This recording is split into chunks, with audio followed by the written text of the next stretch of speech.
মিচিংসকলৰ জাতীয় উৎসৱ আলি আই লৃগাং, যিটো উৎসৱ ফাগুন মাহৰ প্ৰথম বুধবাৰে উদযাপন কৰা হয় আমাৰ বাপতিসাহোন আলি আই লৃগাং।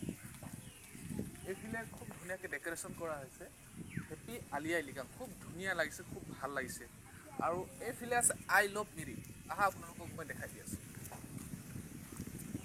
খুব সুন্দৰভাৱে সজাইছে আমাৰ আলি আই লৃগাং অনুষ্ঠান।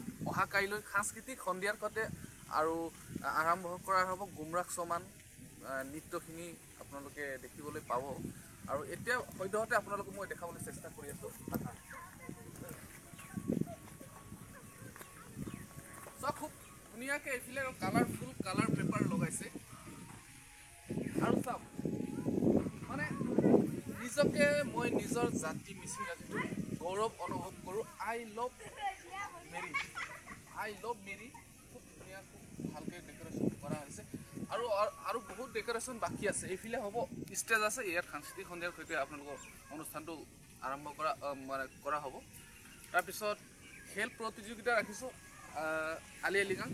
আহক কি প্ৰতিযোগিতা, ইয়াত বিভিন্ন ধৰণৰ খেল প্ৰতিযোগিতা হ'ব। তাৰ মাজতে আমি কলগছটো থৈছোঁ। কলগছটো কিয় থৈছোঁ জানেনে? ইয়াত বগাই যাব লাগিব, আৰু বগাই যোৱাৰ যোনে খেলটো জিকিব এই প্ৰাইজ পাব। আৰু বিভিন্ন ধৰণৰ খেল প্ৰতিযোগিতা আছে। আৰু এই ফিল্ডৰ পৰা দেখাই দিছোঁ। আৰু সুন্দৰকৈ এই ফিল্ডটো আৰু সজাবৰ কাৰণে বাকী আছে। তাৰ পিছতো মানে মই অলপমান আপোনালোকক দেখাবলৈ চেষ্টা কৰোঁ। যিমান ডেক'ৰেশ্যন আৰু বহুত বাকী আছে, অহা কাইলৈ আপোনালোকক মই ভিডিঅ' কৰি দেখাম। এতিয়া সদ্যহতে ইমানেই কৰিছোঁ।